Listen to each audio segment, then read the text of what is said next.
जय श्री हरि।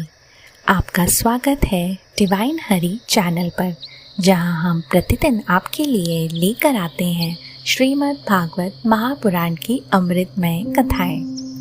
आइए आज सुनते हैं स्कंद 5 अध्याय 16, जिसमें सुखदेव जी महाराज ने राजा परीक्षित को भुवन कोश का अद्भुत वर्णन सुनाया है। राजा परीक्षित ने सुखदेव जी से विनती की, भगवान, आपने सूर्य, चंद्र और तारागण एक भूमंडल का विस्तार बताया है। आपने ये भी कहा कि महाराज प्रियव्रत ने रथ की 7 लीकों से 7 समुद्र बनाए और 7 द्वीपों का निर्माण किया। अब कृपा कर इन सब का विस्तार और लक्षण बताइए। श्री सुखदेव महाराज जी उत्तर देते हैं, राजन, भगवान की माया का विस्तार तो अनंत है। यदि कोई देवताओं जैसी दीर्घ आयु पाले तो भी वाणी और मन से इसका अंत नहीं जान सकता। इसीलिए हम संक्षेप में इसका वर्णन करेंगे। वे आगे कहते हैं, ये जम्बू द्वीप जिसमें हम रहते हैं 7 द्वीपों में सबसे भीतर का है। इसका विस्तार 1 लाख योजन है और ये कमल पत्र की भांति गोलाकार है। इसके भीतर 9-9 हजार योजन चौड़े 9 वर्ष स्थित हैं, जिनकी सीमाएं 8 विशाल पर्वतों में बटी हुई हैं। इन 9 वर्षों के मध्य में है इलाव्रत वर्ष और उसके बीच में स्थित है सर्व पर्वतों का राजा मेरू पर्वत।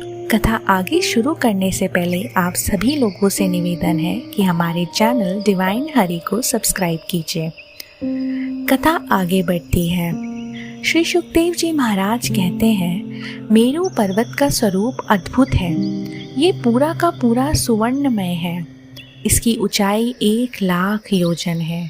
शिखर पर इसका विस्तार 32,000 योजन और आधार पर 16,000 योजन है। मेरू पर्वत के उत्तर में नील, श्वेत और श्रृंगवान पर्वत है, जो क्रमशः रम्यक, हिरण्यमय और कुरु वर्षों की सीमा बांधते हैं। दक्षिण में निषद, हेमकूट और हिमालय है, जो हरिवर्ष, किमपुरुष और भारतवर्ष की सीमाएं बनाते हैं। पूर्व और पश्चिम में गंधमादन और माल्यवन पर्वत हैं, जो भद्रशार्क और केतुमाल वर्षों को विभाजित करते हैं। मेरू पर्वत को आधार देने के लिए 4 अद्भुत पर्वत हैं, मंदर, मेरू मंदर, सुपार्द और कुमुद। इन पर्वतों पर 4 दिव्य वृक्ष हैं, आम, जामुन, कदम और वटवृक्ष। मंदर पर्वत पर आम वृक्ष से गिरे फलों से अरुणोदा नदी बहती है। जामुन वृक्ष से निकला रस जाम्बुनद सोना बनाता है, जिससे देवगण आभूषण रचते हैं। सुपार्श पर्वत के कदम वृक्ष से मधु की धाराएं निकलती हैं, जिनकी सुगंध 100 योजन तक फैलती है। और कुमुद पर्वत का वट वृक्ष इच्छा अनुसार दूध, दही, मधु, घृत, अन्न, वस्त्र और आभूषण प्रदान करता है। इन्हीं पर्वतों के बीच अद्भुत सरोवर है, दूध, मधु, ईख रस और मीठे जल से भरे हुए। इन्हें पीने वाले गंधर्व, किन्नर और देवगण योग सिद्धियां प्राप्त करते हैं। मेरू पर्वत के चारों ओर 20 अन्य पर्वत और भी हैं, जो इनकी शोभा बढ़ाते हैं। इसके शिखर पर सुवर्णमयी ब्रह्मपुरी है, जहाँ स्वयं ब्रह्मा जी निवास करते हैं और चारों दिशाओं में इंद्र आदि 8 लोकपाल अपनी अपनी पुरी में रहते हैं। राजा परीक्षित, इस प्रकार ये संपूर्ण भूमंडल भगवान के विराट स्वरूप की अभिव्यक्ति है। जब जीव इस विराट स्वरूप का ध्यान करता है तो धीरे धीरे उसका मन परमात्मा के सूक्ष्म, निर्गुण और दिव्य स्वरूप में स्थिर हो जाता है। और यहाँ पर हमारा ये अध्याय समाप्त होता है।